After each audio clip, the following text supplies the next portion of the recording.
அரசனின் சந்தேகம் போக்கிய இறைவன்.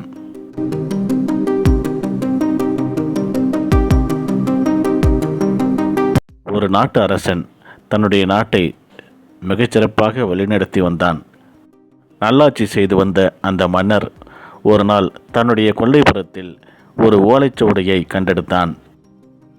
அந்த ஓலைச்சுவடியில் அந்த மன்னருடைய பிறந்த நாள் குறித்த தகவல் அனைத்தும் குறிக்கப்பட்டிருந்தது.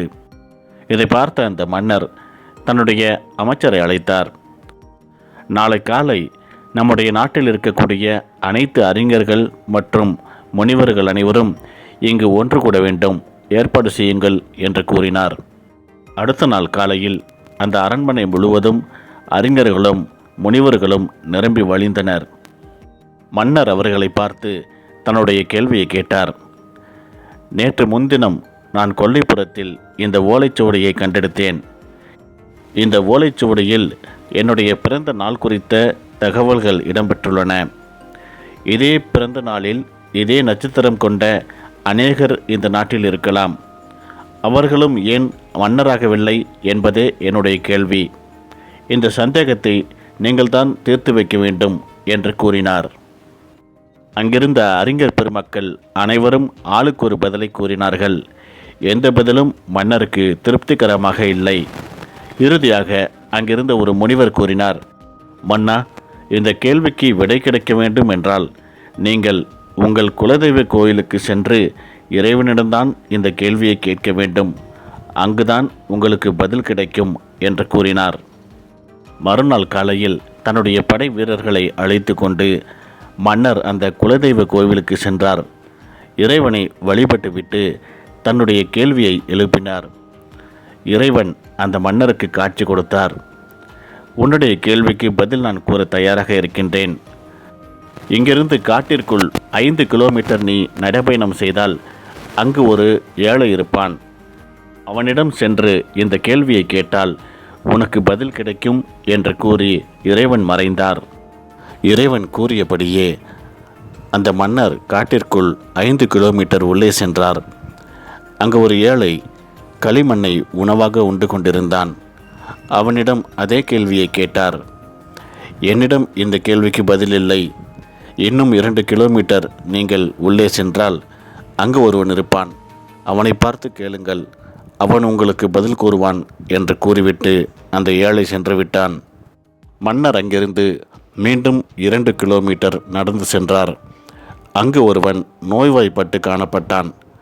அவனிடம் சென்று இதே கேள்வியை மன்னர் கேட்டார். இந்த கேள்விக்கான பதில் என்னிடம் இல்லை. இன்னும் 1 கிலோமீட்டர் நீங்கள் நடந்து சென்றால் அங்கு ஒரு பணக்காரன் இருப்பான். அவனிடம் சென்று இந்த கேள்வியை கேளுங்கள், உங்களுக்கு பதில் கிடைக்கும் என்று அந்த நோய்வாய்ப்பட்டவன் கூறினான். இதை கேட்ட மன்னர் சோர்ந்து போகாமல் கண்டிப்பாக அங்கு நமக்கு பதில் கிடைக்கும் என்ற நம்பிக்கையோடு அந்த 1 கிலோமீட்டர் நடந்து சென்றார். அங்கு ஒரு பணக்காரனை கண்டார். பெரிய மாளிகை. அந்த மாளிகையில் உள்ளே நுழைந்ததும் அந்த பணக்காரன் ஓடி வந்து வரவேற்றான். உபசரித்து எல்லா பணிவிடைகளையும் செய்தான். இதை கண்ட அந்த மன்னர் வியப்படைந்தார். நீங்கள் எப்போவுமே இப்படித்தானா? யார் வந்தாலும் நீங்கள் இப்படித்தான் உபசரிப்பு செய்வீர்களா என்று ஆச்சரியத்துடன் கேட்டார். அந்த பணக்காரன், ஆமாம், என்னை தேடி என் வீட்டிற்கு யார் வந்தாலும் அவர்களை இப்படித்தான் உபசரிப்பேன் என்று கூறினான். மன்னர் அந்த பணக்காரனிடம் அதே கேள்வியை கேட்டார். அந்த பணக்காரன், என்னிடம் கேட்டால் எனக்கு எப்படி தெரியும்?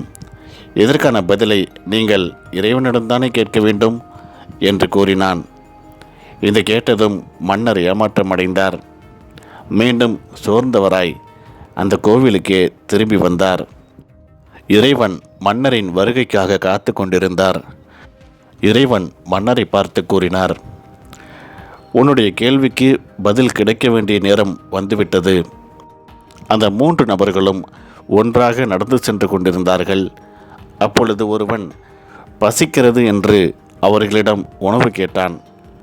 களிமண்ணை சாப்பிட்டு கொண்டிருந்தவன் அவனை பார்த்து, உனக்கு உணவு ஒருவேளை இல்லை என்றால் நீ மண்ணை அள்ளி சாப்பிட வேண்டியதுதானே, எங்களிடம் ஏன் வந்து தொல்லை செய்கிறாய் என்று கூறினான்.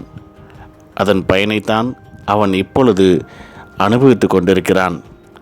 நீ இரண்டாவதாக சந்தித்த அந்த நோய்வாய்ப்பட்டவன், நீ ஒருவேளை உணவருந்தவில்லை என்றால் நோய்வாய்ப்பட்டு இறந்துவிடப் போகிறாயா என்று ஏளனம் செய்தான். அதன் பயனைத்தான் இப்பொழுது அவன் அனுபவித்து கொண்டிருக்கிறான். நீ மூன்றாவதாக சந்தித்த அந்த பணக்காரன் அந்த ஏழைக்கு அன்போடு உணவளித்தான். அதன் பயனைத்தான் அந்த பணக்காரன் இப்பொழுது அனுபவித்து கொண்டிருக்கிறான்.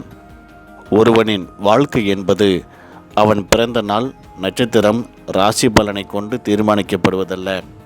அதற்கு பதிலாக அவன் எப்படி வாழ்கின்றான் என்பதை பொறுத்தே அவனுக்கு அந்த வாழ்க்கையானது அமைக்கப்படுகிறது என்று இறைவன் கூறினார். இதை கேட்ட அந்த மன்னர் தன்னுடைய நீண்ட நாள் கேள்விக்கு பதில் கிடைத்துவிட்டதை எண்ணி மிகுந்த மகிழ்ச்சி அடைந்தார்.